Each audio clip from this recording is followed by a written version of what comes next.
Hello everyone, in this video, I'll show you how to change your Roblox cursor. Let's get started. First, open your File Explorer. Now go to the folder where Roblox is installed on your computer.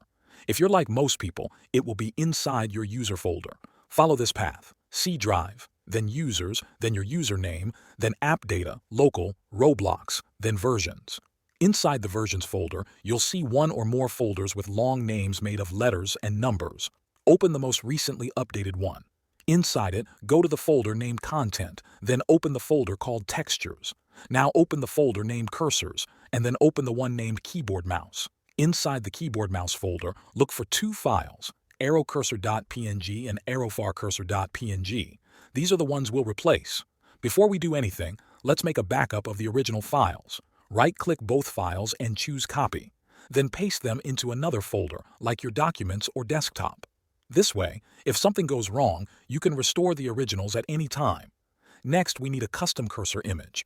You can download one online from a site like cursor.cc or DeviantArt, or you can make your own using a free tool like Photopea. Make sure your image is saved as a PNG file, has a transparent background, and is around 48 by 48 pixels in size. Once you have your custom image ready, rename it to exactly match the original cursor name. For the regular pointer, use arrowcursor.png. For the alternate version, use arrowfarcursor.png. Now, drag and drop your new files into the Keyboard Mouse folder. When asked if you want to replace the existing files, click Replace. That's it.